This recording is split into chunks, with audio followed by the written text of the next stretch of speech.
ఇక్కడికి వచ్చినప్పుడు చూశాను. నా ఆలోచన ఏంటంటే గోదావరి నీళ్లు అనకాపల్లి జిల్లాకు రావాలి.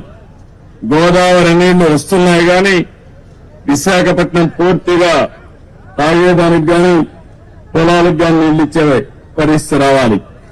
అందుకే ఈ రోజు కూడా పోలవరం పూర్తి కావాలంటే కొంచెం సమయం పడుతుంది కానీ అది పూర్తయ్యే లోపల పురుషోత్తపట్నం పుష్కర లిఫ్ట్ ఇరిగేషన్ల ద్వారా ఒక 2500 క్యూసెక్స్ ఆఫ్ వాటర్ ని ఈ ప్రాంతానికి తీసుకొచ్చే అవకాశం ఉంది. అందుకే దీనికి ప్రాధాన్యత ఇస్తాం. ఇక్కడైతే అక్విడెట్ నేను చూశాను, ఈ అండర్ పాస్ కూడా వేయాలి. ఈ రెండు కూడా వార్ ఫుటింగ్ మీద ఈ రోజే టెండర్లు పిలిచి పూర్తి చేసే బాధ్యత ఇంజనీర్లకు అప్పచెపుతున్నానని కూడా నేను మీకు తెలియజేస్తున్నాను. కాలయాపన లేదు, ఇమ్మీడియట్ గా చేయాలి. అదే మరిగా వచ్చిన డబ్బులు అక్కడక్కడ అరాకొరా ఖర్చు పెడితే పనులు పూర్తి కావాలంటే చాలా సమయం పడుతుంది.